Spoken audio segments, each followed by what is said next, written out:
Okay, and even up I will see. How many paragraphs do you have?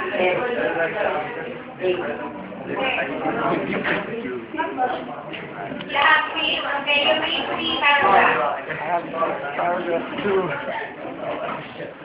That's of hope. Numerous lexicons, 30 and 20 parts.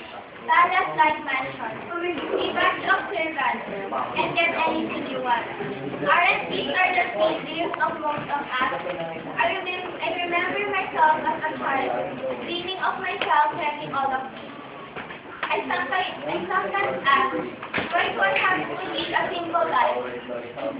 But then, I will remember that the things I daydream most are only fantasies. These things cannot happen with the blink of an eye. By then, I will think again of having a magic lamp with a genie inside.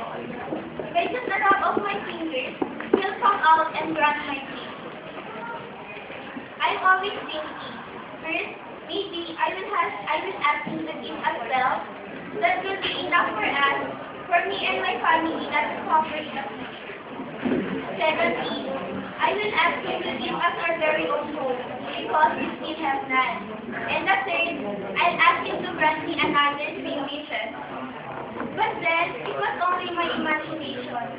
There are only my wild imagination.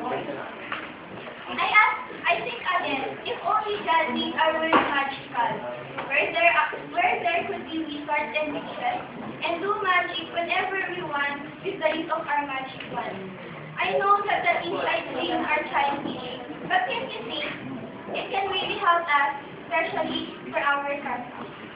But then, after all, it was only a dream.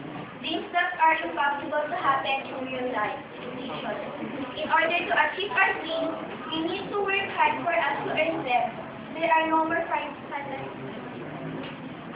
Okay.